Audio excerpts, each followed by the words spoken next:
Ya. Bueno, en la clase de hoy vamos a continuar con la parte de organelos, ¿ya? Nosotros lo dejamos terminando el sistema endomembrana y vamos a continuar con esto, ¿ya? Terminando lo de que es organelo, bueno, estructura celular en general, y vamos a terminar de ver el núcleo el día de hoy. Ya la próxima semana vamos a continuar con lo que es material genético y ciclo celular para ya ir terminando lo que es esto de estructura celular o biología celular en general, ¿ya? Yo les dije la semana pasada que este era el recordatorio del sistema endomembrana. El sistema endomembrana es un conjunto de organelos que están dispuestos como vecinos casi y que cumplen una función, trabajan en equipo, es como una fábrica, ya que en las fábricas, cuando se hace fabricación en serie, cada estructura o cada componente de esta fábrica está dedicado a una sola función que al final el trabajo en equipo de esta fábrica va a generar un producto en sí, o un producto, ¿ya? Por lo tanto, si hablamos como resumen así, si recordamos un poco, el sistema endomembrana está compuesto por el retículo endoplasmático rugoso, el liso y el aparato de Golgi, en donde tenemos que el rugoso está muy próximo a lo que es el núcleo, ¿ya? Después, después lo sigue el retículo endoplasmático liso y luego lo terminamos con el aparato de Golgi, ¿ya? Eh, Quizás les voy a adelantar un poco la materia, pero al final, a ver, ¿por qué está esto aquí? Es porque si nosotros, les voy a adelantar les voy a spoilear parte de la materia de endocrino. El sistema endocrino está compuesto por hormonas, ¿ya? Cada hormona va a generar una respuesta de una célula a donde va dirigida esa hormona, ¿ya? Las hormonas lo que van a hacer, por ejemplo, van a ingresar a la célula y van a generar un cambio en el medio, tanto interno como externo, puede ser, ¿ya? Y quieren generarse una respuesta. Y muchas veces se necesita el sintetizar un ARN mensajero que está a nivel de núcleo, ya a nivel de núcleo se obtiene una secuencia del genoma, ya de un trozo de ADN, se genera un ARN mensajero. Ese ARN mensajero va a generar la respuesta de esta célula.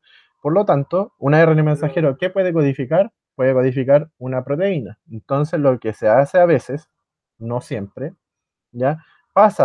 Sale del núcleo, pasa al retículo endoplasmático rugoso, ¿ya? Y si requiere sintetizar, por ejemplo, una proteína, pasa por las ribosomas del rugoso, sintetiza la proteína, y si esta proteína, por ejemplo, es una enzima, ¿ya?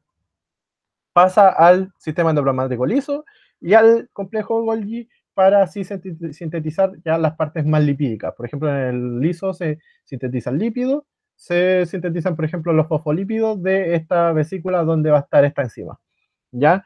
Y en el Golgi, recuerden, se hacen algunos cambios en los componentes de esto, se hace la maduración y activación de esta vesícula, ¿ya? Entonces, ¿por qué es importante este retículo endoplasmático? Porque se asocia principalmente a la síntesis de productos que van a estar actuando en la membrana plasmática, receptores de hormonas, membrana plasmática en sí, por ejemplo, glucolípidos para reconocimiento de la célula, etcétera, ¿ya? También para enzimas, cuando el sistema inmune o uno está enfermo, empieza a actuar, empiezan a sintetizarse lisosomas para poder degradar agentes patógenos, y entre otros. Así, puede ser una infinidad de ejemplos que pueden ocurrir aquí, ¿ya? Y algo que se me olvidaba recordarle ahora, con respecto a las membranas. Hay dos conceptos que deben tener bastante claros y que pueden ser confundidos por ustedes.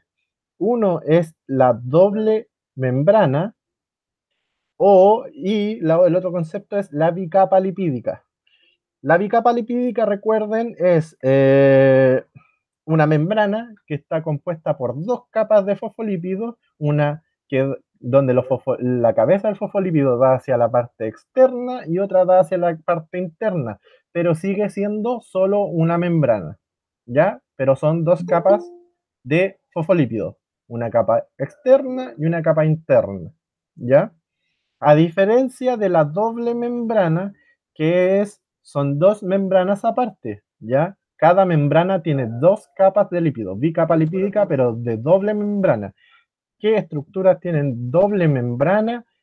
Los cloroplastos, las mitocondrias y el núcleo. Pero si hablamos de bicapa lipídica, todas tienen bicapa lipídica. Todos los organelos que tienen membrana es una bicapa lipídica. La membrana celular es una bicapa lipídica, pero no tienen doble membrana. Ya, para que no se confundan. ¿Sí? Eh, ¿Puede repetir otra vez qué organelos tienen doble capa, o sea, doble membrana, por Doble fin? membrana. ¿Sí? ¿Sí? Los organelos que tienen doble membrana son mitocondria, cloroplastos y el núcleo. Estos tienen doble capa, eso, o sea, doble membrana. Sí, gracias. Ya, de nada. Súper, eso, que lo tengan súper claro para que no confundan bicapa lipídica con doble membrana, por favor, ¿ya? Porque todos los organelos tienen bicapa lipídica, pero ya les dije cuáles eran los organelos que tenían doble membrana, ¿sí?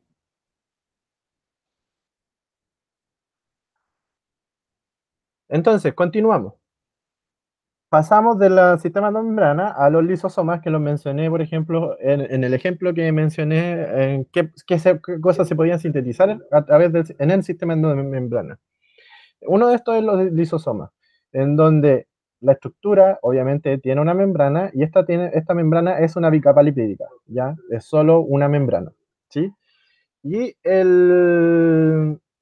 La principal función de esta es la digestión celular, o sea, va a digerir todo lo que sean desechos del metabolismo celular, patógenos también que pueden ser ingeridos a través de, por ejemplo, las células del sistema inmune, ¿ya?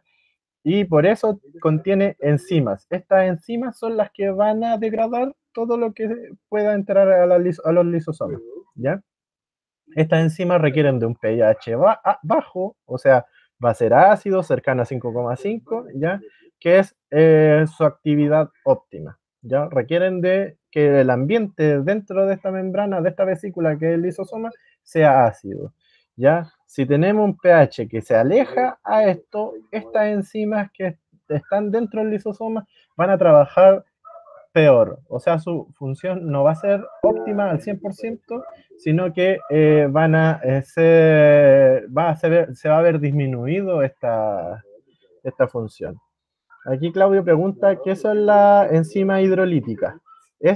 Aquí dice que requieren agua para funcionar, ya requieren de un ambiente acuoso dentro del lisosoma para poder trabajar. Funciona con agua, o sea, el agua ayuda a esta enzima para que pueda funcionar. Si no hay agua, tampoco va a funcionar, ¿ya? Entonces dice que sus enzimas se encargan de degradar macromoléculas que principalmente van a ser desechos. Si ya no es usado o si es desecho o basura, obviamente va a intentar eliminarlo, porque es un poco tonto que la célula vaya a eliminar cosas que vaya o que necesita ya en el momento, ¿ya? Y después de haber realizado la digestión, esto va a ser eliminado y enviado hacia la parte externa y va a generarse el fenómeno de exocitosis, ya que la membrana del lisosoma se va a adherir o se va a funcionar con la de la membrana plasmática y va a liberar su contenido interno. Recuerden eso, que el método de liberación es por exocitosis. Y como les dije, hay otra manera, o sea, el lisosoma también cumple la función de eliminar patógenos, ¿ya? En donde, por ejemplo, una célula del sistema inmune lo que va a hacer primero es incorporar el patógeno se lo va a comer, por decirlo de alguna manera, ¿ya? O cualquier cosa que necesite digerirla, se va a acercar a la membrana y la membrana se va a invaginar, es decir, que se va a generar se va a hundir, por decirlo de alguna manera, para engullirlo e incorporarlo a la membrana, ¿ya? Esta vesícula que tiene el elemento extraño o el elemento externo se va a unir al lisosoma, o sea, se van a fusionar las membranas de ambas vesículas para así que las enzimas puedan ejercer su función dentro, ¿ya? Y luego esto se genera el proceso de digestión y se destruye el componente que se incorporó en primera instancia. ¿Qué conceptos deben tener claro aquí? Es que la vesícula o sea, el lisosoma que está sin un elemento externo y está sin función todavía, ese es conocido como lisosoma primario. Ya cuando tiene este elemento externo dentro del lisosoma o cuando se fusionen estas dos, ya este lisosoma pasa a ser un lisosoma secundario. Y lo otro es que cuando se quiere eliminar un elemento externo, un patógeno, llámese un virus, una bacteria, este tipo de patógenos, esto se va a llamar autofagosoma, ¿ya? Se fagocita, eso quiere decir que se come, por decirlo de alguna manera, la célula a este elemento externo, este patógeno, ¿ya?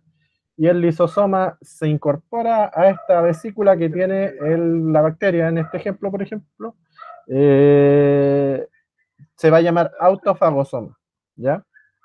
Y las enzimas obviamente lo degradan dentro y después por exocitosis lo liberan hacia el externo, hacia el lado externo.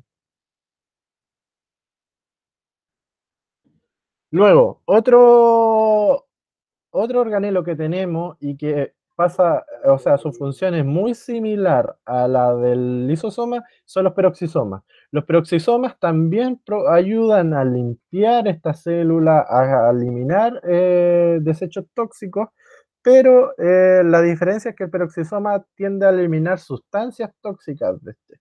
¿Ya? Recuerden, está igual, estructura, igual que el lisosoma, membrana bicapa lipídica y el otro componente son enzimas.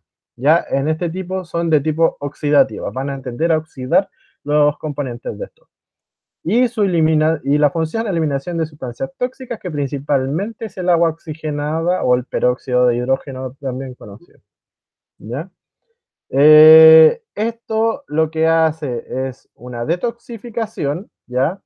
Y también detoxifica el alcohol en el hígado. Esas son como las funciones las principales del peroxisoma, ¿ya? Y gracias a esto, la caña no dura una semana, dura menos. Entonces lo que hacen es, a través de la enzima, utilizan el peróxido de hidrógeno para así transformarlo en agua y oxígeno, ¿ya? También ayuda a beta oxidación de ácidos grasos de cadena larga en el hígado. El hígado es el que más procesa los ácidos grasos. También ayuda en la síntesis de colesterol y otros ácidos grasos libres. También prostaglandina, catabolismo de prostaglandina, purina, leucotrino y transformación de ácidos grasos a glúcidos, ¿ya?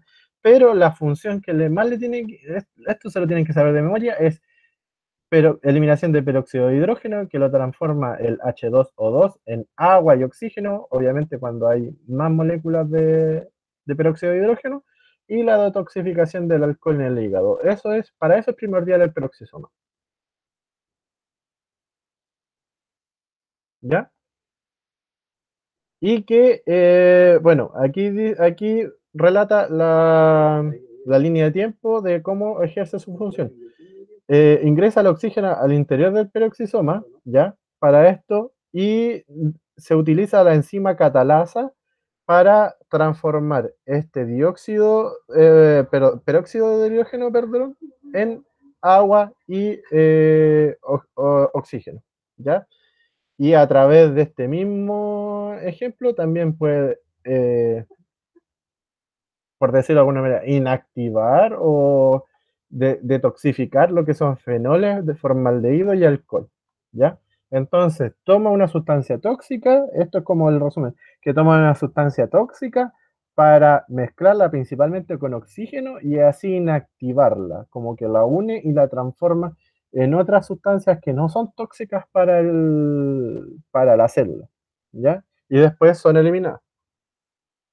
Como es un organelo que trabaja en detoxificación, son muy abundantes principalmente en las células del hígado y en riñones. Y estas son las que son los órganos en donde se produce eliminación de desechos en el cuerpo humano, ¿ya? Así que eso con respecto a los peroxisomas, ¿ya? Y había otra que es donde transforma ácido graso y la transforma las mete en el ciclo Krebs para la transformación de ATP. Esto, esta función es importante cuando las personas, por ejemplo, tienen ya problemas ya de ingesta de alimentos, por ejemplo, están en una huelga de hambre o ya se le están acabando las reservas de glucógeno que tienen, ¿ya?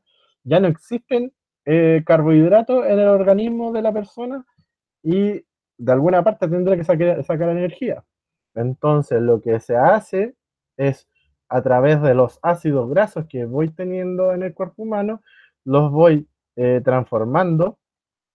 Estos ácidos grasos los voy tomando, el peroxisoma lo que hace es transformarlos para así transformarlo en acetil-CoA, que es el precursor del ciclo de Krebs. Este acetil-CoA sigue un montón de reacciones químicas después en el ciclo de Krebs para terminar en lo que es la respiración celular, cadena de transportadora de electrones y así transformarlo en ATP.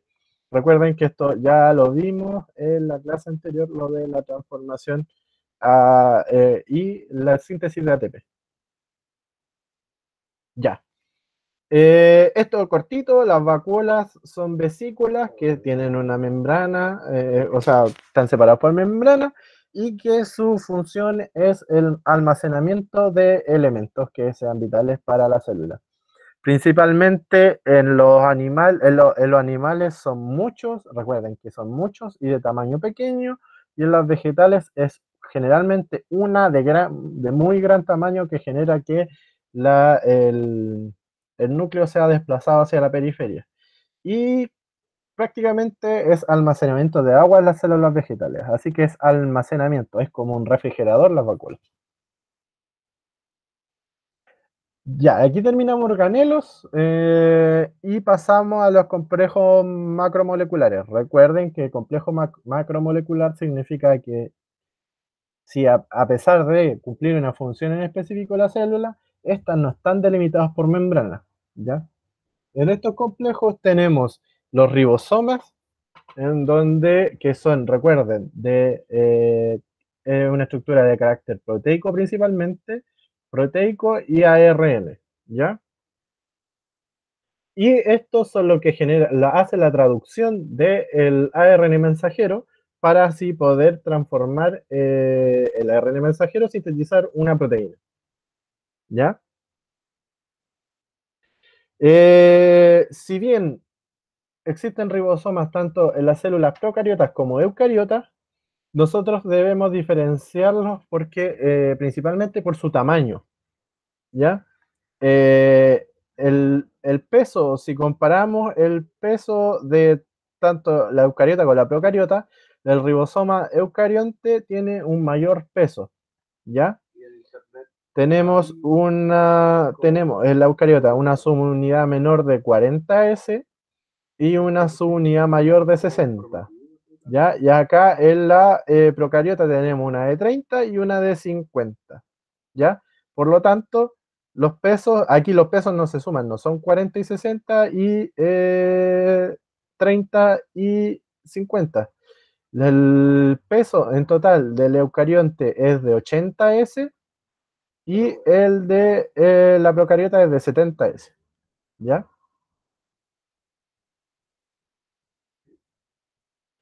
Ya, eso con respecto, ¿tenemos dudas hasta ahora o estamos bien?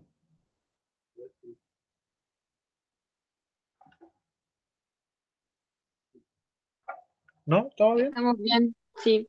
Vale. Entonces continuamos. Ya casi ya nos queda poco en todo caso. En cuanto a citosol y citoesqueleto, recuerden que la célula, a ver, a pesar de que, siguiendo con el ejemplo de las clases pasadas, nuestra pieza que vendría siendo la célula está, como les dije, para que se lo imaginen, está como cubierta en jalea, o sea, está rellena de jalea nuestra pieza, nuestra célula, ¿ya? Este es un medio acuoso, semiacuoso, ya es como gel, ¿ya? Pero para que se imaginen, esto no está todo detenido, sino que esto se está todo moviendo. Organelos, vesículas principalmente, todos estos componentes que van entrando y saliendo a la célula necesitan, o sea, moverse de alguna manera y tampoco están nadando, ¿ya? Por lo tanto, quiero que se imaginen el citoesqueleto como una red a ver, ¿de qué material podemos decirlo? De madera, de listones de madera o como unas carreteras, ¿ya? Pero que son filamentos de proteínas, ¿ya? Entonces, estas vesículas que imaginemos, estoy tratando de contarle una historia para que se lo puedan imaginar. La vesícula es un globo, ¿ya? Que contiene X sustancias. Para que esta sustancia en la vesícula se pueda mover desde la membrana hasta, por ejemplo, el núcleo o el lisosoma o el peroxisoma, necesita recorrer cierta distancia. Por lo tanto, esta vesícula tampoco se va a mover sola y requiere de ciertas proteínas que son transportadoras. ¿Ya? Estas proteínas transportadoras es como una persona chiquitita que tiene dos patitas y que tiene como dos brazos, pero están como medio fusionados, ¿ya? Y eso va firmando la vesícula en sí. Y estas dos patitas, con el uso de la energía, van avanzando en cuanto a lo en esta carretera que les voy diciendo, ¿ya? Necesita que la patita se vaya pegando, entonces va avanzando una patita y así, como si estuviéramos caminando, pero para eso se necesita energía. ¿Qué, qué era lo que avanzaba por el citoesqueleto? ¿Cómo se llamaba? La Lo de prote las una, patitas, lo que está ahí. una proteína transportadora. Ah, ya, gracias. Ya. Eh, voy a, esto un poquito, a ver, para que si les cuesta imaginárselo, yo les voy a mostrar pronto, o sea, terminando aquí la clase, el video de esto. Ojalá, recuérdenmelo porfa al final, porque en YouTube había unos videos de eso, ¿ya? Para mostrárselo. Ya, entonces, citosol y citoesqueleto hay que diferenciarlo. Estos conceptos, el citosol es el agua en donde está disuelta la sustancia, ¿ya? Que serían la jalea en el ejemplo que les decía de la pieza que rellena en jalea, la jalea es el citosol, ¿ya? En donde el sol dice que las partículas están muy separadas, disueltas muy separadas en una solución, y el gel, las partículas están disueltas muy juntas formando una solución espesa y viscosa. ¿Ya? Así que recuerden que esto está un poco más espeso y viscoso dentro de la célula. Y en el ejemplo que les mencioné anteriormente, el citoesqueleto es esta red de proteínas, de carreteras que se ven aquí en esta imagen. ¿Ya? El citoesqueleto es la que le da la estabilidad a la célula y así eh, evitar que se deforme, evitar que haya ciertos problemas en la forma de la célula, ¿ya? O incluso en el transporte que haya dentro de esto, ¿ya? En donde esta red de proteínas está conformada por tres compuestos que son los microtúbulos, los filamentos de actina y los filamentos intermedios, ¿ya? Que principalmente, o sea, si bien las tres son proteínas, sus estructuras son distintas y a veces las funciones tienden a ser un poquito distintivas entre una y la otra, ¿ya? Entonces, las funciones generales, como les dije, es darle la forma a la célula, permitir el movimiento celular, ya que es una red de carreteras principalmente, y que permite el movimiento y transporte de organelos, vesículas, o sea, todo tipo de transporte que haya aquí. Y para complementar, en cuanto al movimiento celular, también mencionarles que, por ejemplo, un compañero en la clase anterior habló de flagelos, de filamentos que tienen, por ejemplo, las bacterias para moverse. Bueno, ese tipo de estructuras también están desarrolladas y están hechas a partir de esta red de proteínas, ¿ya? Entonces, si una bacteria necesita moverse, es muy necesario el citoesqueleto y estas estructuras como los flagelos que están y que nacen a partir del citoesqueleto que son estas estructuras, ¿ya? Bueno, para que se lo tengan y no se, o sea, para que tengan esta imagen y no se lo vayan imaginando, como les dije, si bien son proteínas, la estructura y cómo están hechos estos son un poquito distintos. En donde, por ejemplo, los filamentos intermedios son proteínas o sí, son proteínas que son más bien filamentosas, o sea, como un hilo y que se van trenzando, ¿ya? Son muy largos. Mientras que los microtúbulos son, es una proteína o un conjunto de proteínas que son mucho más grandes en cuanto al grosor. Si se fijan bien, los filamentos intermedios tienen un diámetro de 8 a 10 nanómetros, los microtúbulos tienen un 25 nanómetros de diámetro y que están conformados por dímeros, o sea, están pegados el verde claro con el verde oscuro y así, son múltiples dímeros, ¿ya? Por ejemplo, aquí está el dímero de tubulina, que está representado en el dibujo con una bolita verde clara y una bolita verde oscura. Y se van uniendo una infinidad de estos dímeros, ¿ya? Aquí, otra diferencia entre intermedio y los microtúbulos es que, por ejemplo, este trenzado es un hilo que no está hueco, a diferencia de los microtúbulos que sí, el espacio central es como un cono de confort, por ejemplo, que en el centro no hay nada, está vacío, y que obviamente se va rellenando y formando este como cono de confort o cilindro de confort, de nova, es similar a eso, y esto es similar a lo que es un hilo. Y los filamentos de actina son dos tipos de proteína, una filamentosa como un hilo y otras que son glomerular o circulares. Y que el filamento de actina es como la proteína que genera más cambio en esta célula, ya que esta tiene la capacidad de poder generar, por ejemplo, actividad muscular, ¿ya?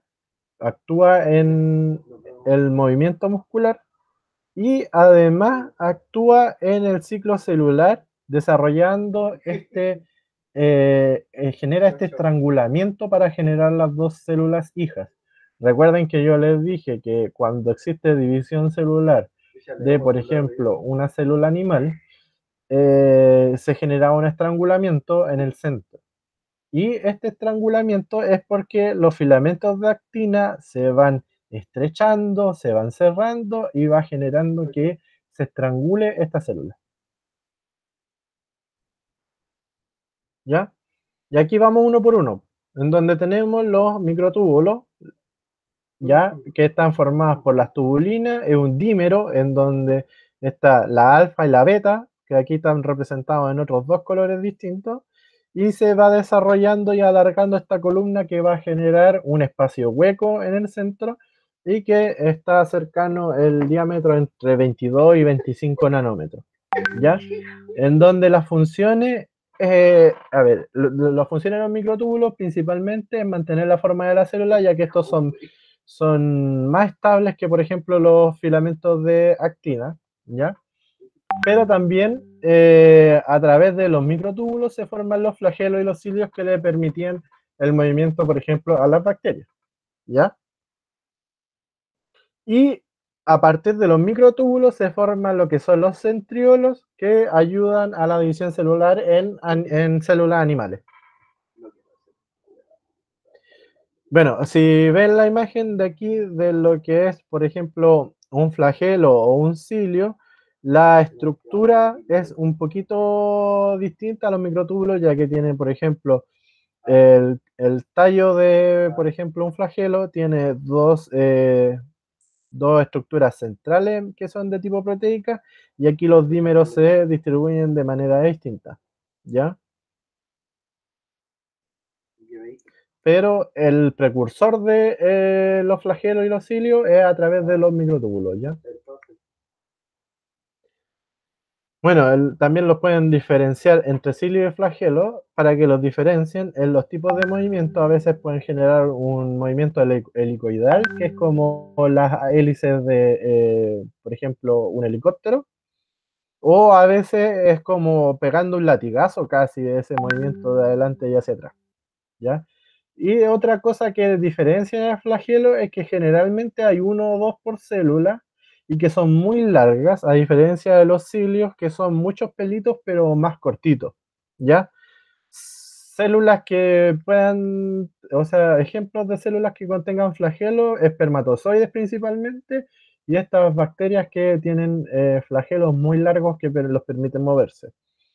Y en los cilios, células que contengan cilios, principalmente el ejemplo muy claro son las células del sistema digestivo, la parte superficial. Lo que los cilios lo que ayuda es a absorber los alimentos, ya que aumenta la superficie de absorción. O sea, si nosotros tenemos una célula que está pelada, que no tiene ningún cilio y que es completamente lisa, tiene una superficie X, ¿ya? Y si nosotros le agregamos cilios, por ejemplo, aquí vamos a aumentar porque la superficie de absorción, porque se va a poder absorber en toda la superficie del cilio, de la estructura del cilio. Entonces aumentamos la superficie de absorción y nos ayuda a retenerla en esa zona.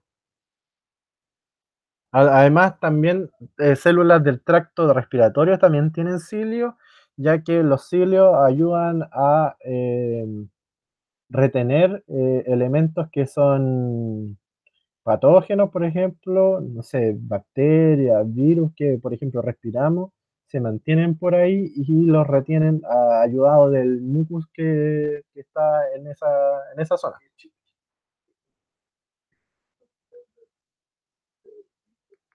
Para continuar con los microtúbulos, tenemos la estructura del centriolo, en donde está formado por 9 tripletes de microtúbulos, ¿ya? Generalmente están en pares, ¿ya? Cuando en células animales, ¿ya? Y cuando hacemos división celular, de estos pares, uno se va hacia un polo y el otro se va hacia el otro, ¿ya? Pero la estructura son de 9 tripletes, o sea, a ver, que aquí no se ve, ahí se ve bien más o menos, ahí se ve bien, pero lo voy a dibujar, creo yo. Perdone los círculos, pero están feos.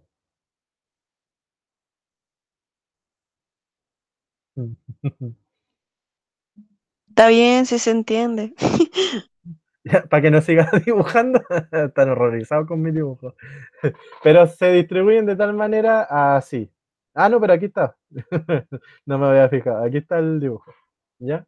Pero así se ven estos 9 tripletes y así se forman los centriolos. Y estos van a ser, a partir de estos centriolos, cuando hay división celular, como dije, como son dos pares, cada uno del par se va a los polos, los filamentos se van a concentrar o se van a reunir en estos centriolos que están en los polos. ¿Ya? Si tenemos un centriolo, por ejemplo, en esta zona de la célula y otro centriolo en esta zona, van a recorrer y van a formar el uso mitótico de la siguiente manera, así. Van a pasar siempre sí o sí por los centriolos. ¿Ya? Ya. Continuando y pasamos la diapositiva de los errores de dibujos que hice. Pasamos a los filamentos de actina, en donde la estructura está formada por proteínas llamadas actina, en donde, como les dije, está formada por una estructura glomerular, redonda, circular, ¿ya? Y como les dije, contracción muscular es la función principal y también permite el movimiento celular y la formación o el generar las dos células hijas en la división celular a través del estrangulamiento de la célula, ¿ya? Obviamente siempre todas las estructuras del citoesqueleto van a ayudar a mantener la forma, por lo tanto, eso es principal, o sea, es una función principal de las tres, de las tres componentes que están. ¿Ya? Y en cuanto a los filamentos intermedios, tenemos que estos van a permitir principalmente uniones celulares. Van a permitir que se peguen una célula con otra. Y eso es importante para la formación de tejidos, ¿ya? Como la piel, bueno, todo órgano está formado por tejido, ¿ya? Por lo tanto, los filamentos intermedios van a ser vitales para esto. ¿Qué tipo de proteínas son las que forman estas uniones? Son los desmosomas y las uniones intermedias, que generalmente se ven así, ¿ya? Que son como alfileres, por decirlo de alguna manera, que van a pegar una célula con otra, ¿ya? Pero están los desmosomas y los hemidesmosomas, que también son como, a ver, ¿cómo decirlo? También son proteínas que son como canales, ¿ya? Y que permiten la comunicación intercelular entre los vecinos, ¿ya? No sé si se entendió eso. Bueno, aquí aparece también que en neuronas también es importante esto, ya que a través de estos canales, por ejemplo, el traspaso de iones de una neurona a otra es súper importante para la continuación del impulso nervioso entre una neurona y la que viene. No sé si se entendió eso. ¿Estamos bien con eso, con todo hasta ahora? ¿Entendió? Vale. Yo me quedé en lo que hacía el neurofilamento. Ah, ya. Es que, a ver, eso de neurofilamento como que no, a ver, el concepto como que no se usa mucho, ¿ya? Pero en cierta manera son las mismas proteínas que se hablan del filamento intermedio, de mosomas principalmente, ¿ya? Que son canales que permiten el traspaso de iones de una neurona a otra, ¿ya? No sé, a ver, lo voy a dibujar. Yo sé que odian mis dibujos, pero a ver si el pre se apaña con una tableta, aunque yo dibujando igual soy un horror. Ya, entonces, por ejemplo, tenemos la neurona presináptica, que es un botón sináptico, ¿cierto? A la parte terminal.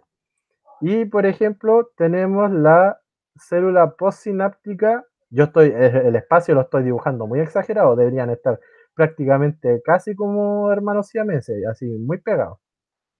¿Ya? Entonces, lo que hace estos desmosomas, ¿ya? Son canales que están entre ambas células, o entre ambas neuronas aquí, que permite que, obviamente, en el impulso nervioso, que se traspasa sodio y potasio, ¿cierto?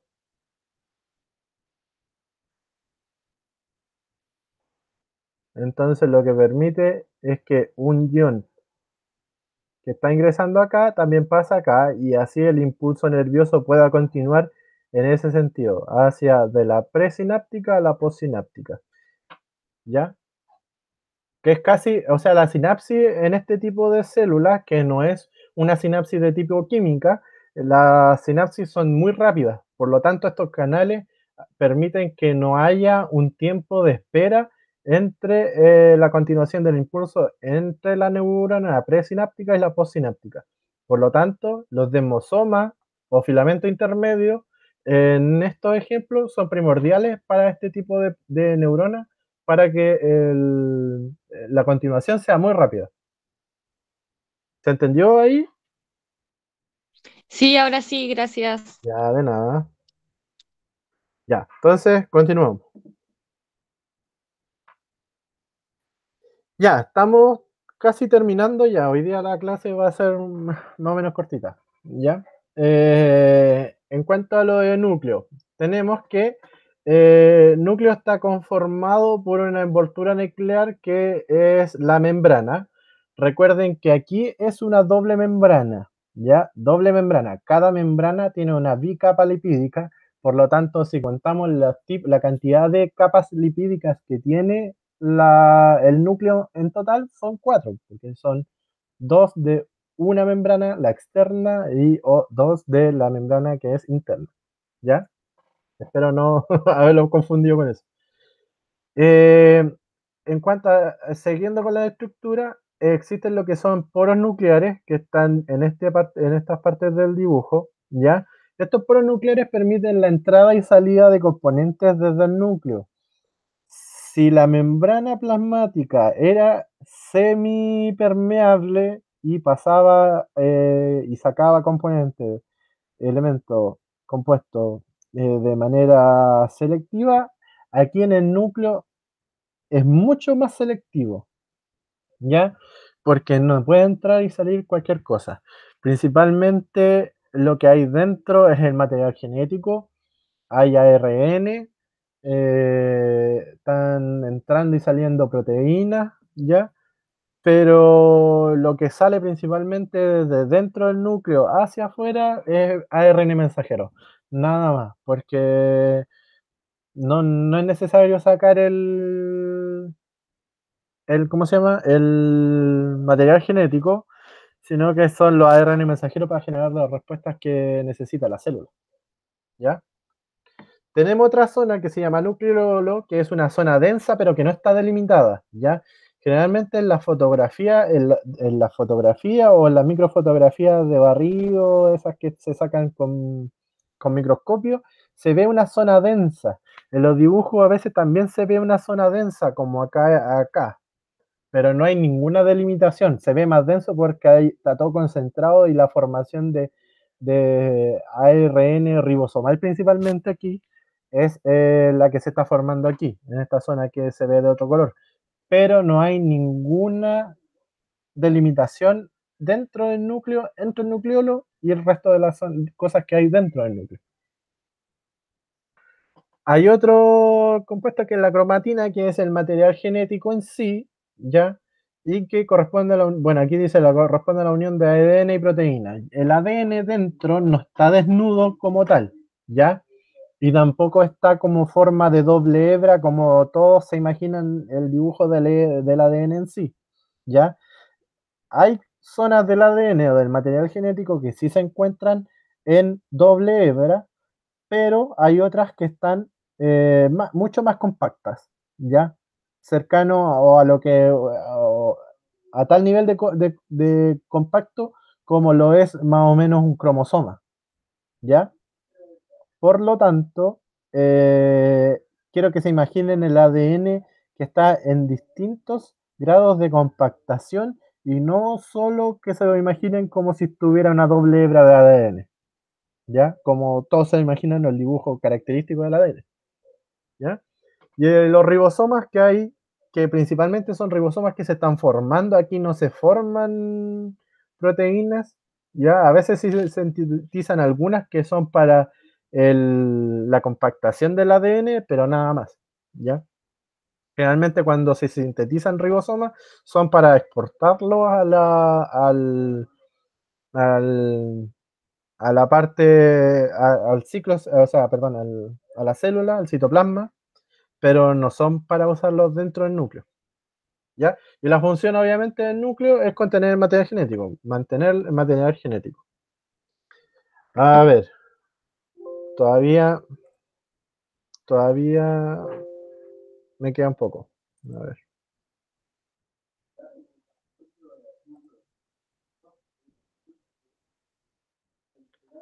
¿Se ve? Sí. Ya, gracias. Continuando con lo de núcleo, recuerden que, bueno, esta clase de ciclo celular y mitosis vamos a verlo la próxima clase, pero necesito que entiendan como los componentes, los elementos que participan acá y también continúa con lo de ciclo celular. Ya, como les decía, quiero que se imaginen, este es el dibujo característico del ADN. Todos, si a todos le preguntan, dibujen un ADN, van a dibujar la doble hebra de ADN, ¿ya? Pero quiero que sepan que el material genético está en distintos grados de compactación en la célula o en el núcleo, ¿ya? Hay zonas que están en esa forma, hay zonas que están en esa forma, hay zonas que están en esa y en esa forma. Obviamente esta forma la vamos a ver solamente cuando ocurra lo de ciclo celular. Pero quiero que se lo imaginen así. Y se los voy a dar, y por qué ocurre esto, se los voy a decir con el siguiente ejemplo. A ver, vamos a comparar dos células. Una, la célula de un ojo, y la otra, la célula del páncreas, la que sintetiza, por ejemplo, la insulina. ¿Ya? Si recuerden, toda célula contiene el material genético para todo lo que tenemos en el organismo, ¿ya? Eso quiere decir que la célula de la piel va a tener también el material genético o los genes para la síntesis de insulina, para mi color de ojo, mi color de pelo, la forma de mi nariz, la síntesis de uñas, eh, la síntesis de toda la hormona y así, así. Va a tener, todas las células tienen el material genético de todo el organismo, tienen la información de todo. Pero volvamos al ejemplo de estas dos células, la del ojo y la del páncreas. En la célula del ojo, yo voy a estar haciendo, por ejemplo, las células para o componentes para poder ver los bastones, la rodopsina, todas esas cosas van a estar en esta forma. Porque si yo necesito duplicar, si yo necesito desarrollar alguna proteína para poder ver, voy a necesitarlo de manera casi inmediata o para poder apurar este proceso, necesito tenerlo en la forma menos compacta posible. Así yo puedo llego a esta zona del ADN y así puedo decir, ah, ya, este segmento de ADN que necesito, lo separo, desarrollo el ARN mensajero y puedo sintetizar la proteína. Porque imagínense, de llegar a esta zona que está acá, a esta zona yo necesito mucho tiempo para poder desenrollar. Es como si tuviera un cable muy enrollado y compacto. Y ustedes necesitarán, o el cable de su audífono, ¿cuánto tiempo gastan en desenrollar todo eso? Harto. Entonces, es muy poco óptimo el estar en esa forma y después necesitar desarrollar un ARN mensajero y llegar acá. ¿Ya?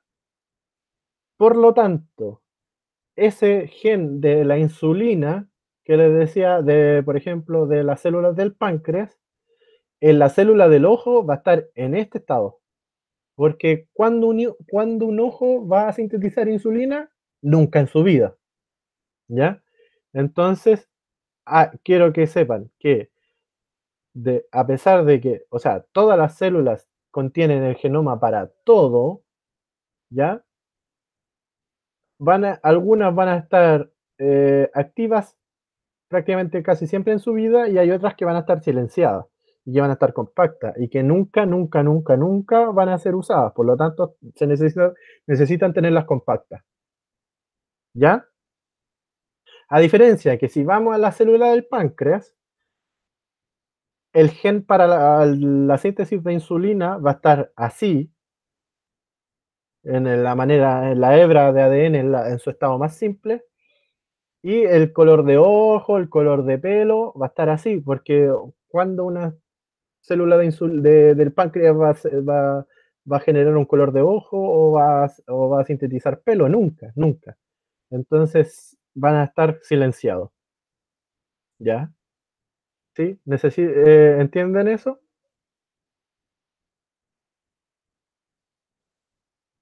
Entonces el material genético va a estar en distintos estados en todas las células. ¿Sí? ¿Estamos bien?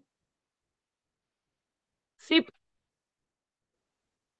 Bueno, yo dije que todas las células tienen todos los genes, pero recuerden que las células sexuales, espermatozoide y el ovocito no tienen todo. Recuerden que tienen la mitad porque necesitan de su par para completar y generar el brocacoshi que va a aparecer después.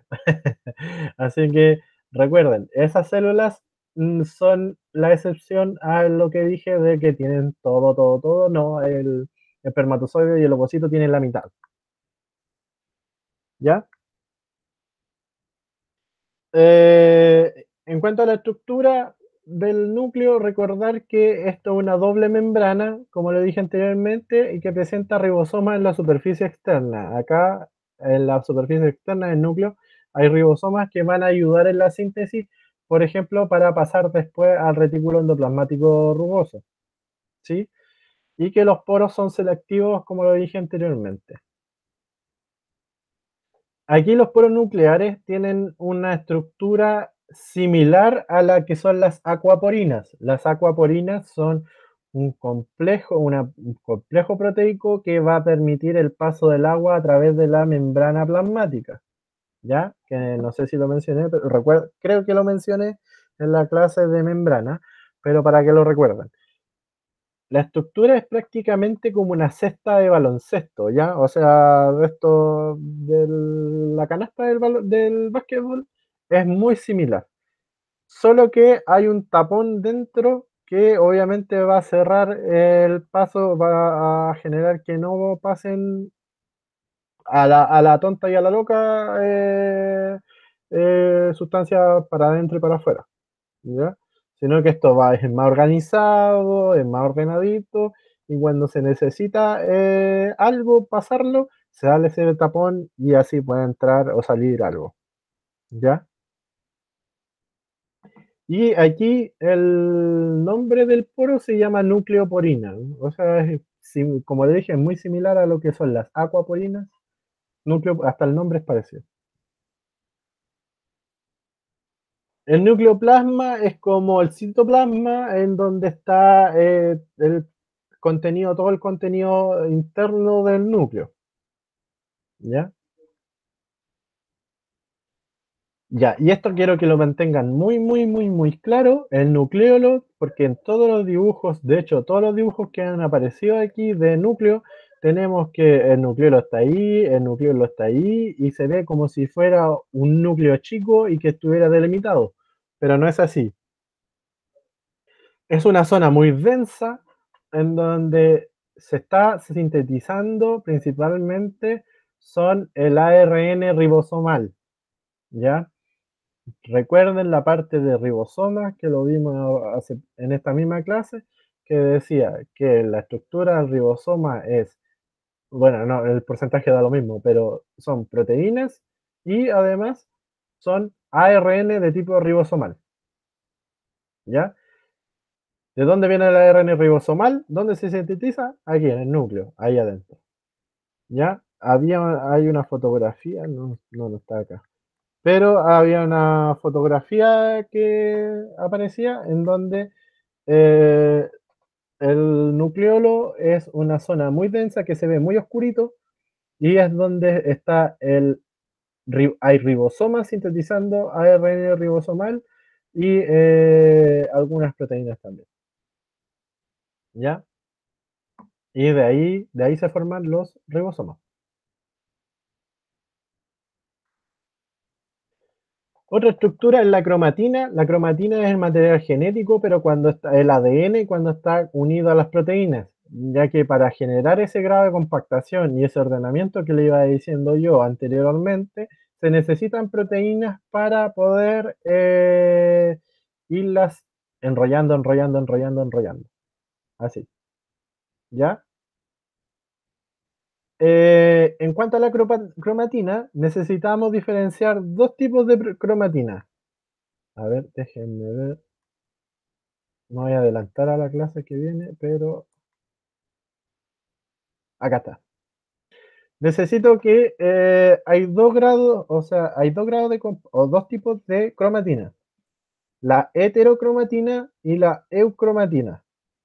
La heterocromatina es la que se ve y la eucromatina es la que no se ve, ¿ya? Anótenlo, anótenlo si están tomando apuntes, quiero que lo anoten. La heterocromatina es la que se ve y la eucromatina es la que no se ve. Y esto es por grado de condensación. Si se ve, quiere decir que está en su máximo grado de compactación. O sea, así. ¿Cómo se llamaba la que no se veía? Eucromatina. La Y es por el grado de condensación. Ya, eso lo voy ahí no se acelere. Ahí voy a Ah, ya. explicarlo, lo estoy explicando ahora. Nuevamente, heterocromatina es la que se ve, sí se ve, y la eucromatina no se ve. ¿Ya? Como dijo la compañera, esta es la clasificación según el grado de compactación o de condensación de la cromatina. Voy a volver al dibujo, atrás, atrás. Acá. ¿Ya? Entonces, si se ve, la heterocromatina como se ve, es porque está en su grado de compactación o máximo o cercano al máximo. Ya está muy compactada. Y esto está, y aquí están los genes silenciosos o silenciados. ¿Ya? Son genes que no voy a usar nunca. Por eso están compactados. ¿Ya? Y por eso todo este hilo que es la cromatina, la heterocromatina está señalizada ahí, en ese hilo. ¿Ya? Mientras que la eucromatina es la que no se ve. ¿Ya? Por eso aquí el dibujo eucromatina está señalando a nada. No se ve, ¿por qué? Porque está en su grado menos compacto, ¿ya? Cercano a la doble hebra de ADN, ¿ya? Y estos son los genes que van a estar activos en la célula. ¿Qué genes? Depende de la célula. ¿Cierto?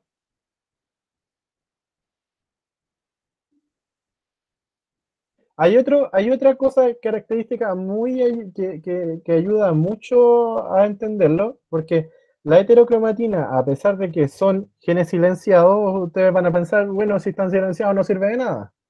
Bueno, no es tan así, porque lo que va a hacer la heterocromatina, como está condensado, tiene una mayor estabilidad estructural, lo que va a ayudar a que esta heterocromatina se, se ensambla y se pega, por decirlo de alguna manera, y se arma con la membrana del núcleo. Se va a adherir a través de proteínas, se va a ayudar y se va a mantener firme y así no se deforma el núcleo. Obviamente estos van a tener como proteínas que van a servir como broches que van a ayudar al ensamblaje de este núcleo, pero cuando la célula pase a división celular, esto se va a, obviamente, a ver, el material genético se va a compactar completamente todo para formar los cromosomas, las proteínas que ayudaban al ensamblaje de la heterocromatina con la membrana del núcleo van a desaparecer, no van a estar, y el núcleo en sí, su membrana se va a va a generar un desensamblaje, se va a desarmar toda, como piezas de Lego, ya no va a haber núcleo, ¿ya? Pero eso lo vamos a ver en la clase que viene, ¿ya? Eso, la función del núcleo, bueno, como siempre, contener material genético, la síntesis de ADN y ARN y el ensamblaje de ribosomas. Eh, Antes de terminar, lo último, un recordatorio, ¿ya? No, bueno, no sé si todos sepan, pero me imagino que sí. Recuerden que el ARN, ya que también está asociado al ADN, también es material genético. Existen de distintos tipos. Tenemos el ARN mensajero, que es como una copia o el complemento de la hebra molde del ADN para que sirve como mensaje para la síntesis de una proteína, ¿cierto? Ese es el ARN mensajero. Tenemos el ARN ribosomal, que es ARN también y que forma los ribosomas. Esta parte forma parte de la estructura de los ribosomas, ¿ya? Está el ARN de transferencia, que es ARN que va a estar complementado al ARN ribosomal o al ribosoma en sí, y que va a traer el aminoácido para la formación de la proteína, ¿ya? O sea, el aminoácido lo va a transferir o lo va a mover el ARN de transferencia y este se va a unir o va a leer el ribosoma en la parte del ARN mensajero, ¿sí? Esos son los tipos principales de ARN que hay, ¿ya? Por lo menos en el organismo humano, ¿ya? Para que los puedan diferenciar y saber cuál es cuál, ¿sí? Sí. Eso. Les debía algo. Era lo del... Por mientras, dudas, preguntas, sugerencias. No sé si tienen dudas, escríbanme en el chat o alguien que... Mientras yo busco el video.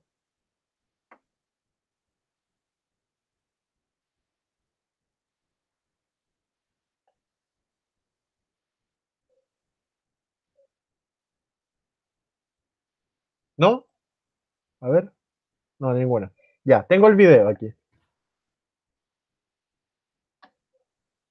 Esta vez no me voy a salir. ¿Se ve? ¿Se ve que estoy en YouTube o no?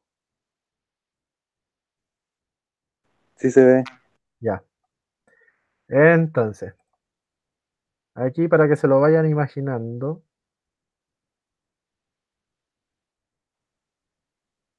Me voy a adelantar.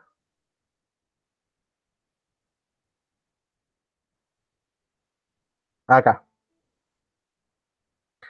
Entonces, como les decía, en la célula existe una red grande que es el citoesqueleto. Y esas son proteínas transportadoras. Ese globo grande que trae es una vesícula que transporta un montón de cosas. Entonces, si vamos a esa imagen y la dejamos ahí, por ejemplo, yo les dije que las vesículas, la membrana plasmática y todo este tipo, o sea, todas estas estructuras que están recubiertas por membranas, generalmente traen estructuras hacia afuera que pueden ser proteínas, glúcidos o cosas asociadas a ellas, ¿ya?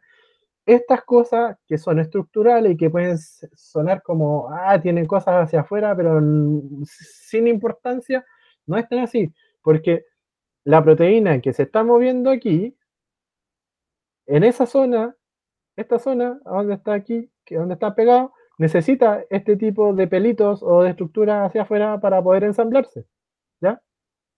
Entonces, son súper, súper, súper importantes para el transporte. Si no existiera o si la vesícula estuviera pelada y no tuviera ninguna estructura hacia afuera, no podría pegarse,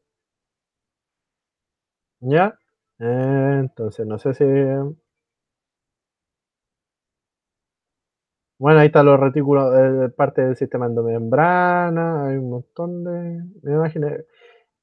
¿No? Este video es como ya más ilustrativo de lo que le estaba diciendo a ustedes. Ya, hasta aquí. Mañana, o sea, la próxima semana, la próxima semana vamos a ver de la organización del material genético y vamos a empezar a ver ciclo celular. Lo de ciclo celular les voy a preparar un pequeño resumen, creo yo, para que lo podamos ver más rápido y así dejar el taller listo para, o sea, tener el taller ya la próxima semana. O ahí veo cómo lo hago. Por último, o la semana siguiente termino mi tosis, mi yosis, no sé, ahí vamos a ver cómo. ¿Dudas? Sí. ¿Dudas, preguntas, consultas?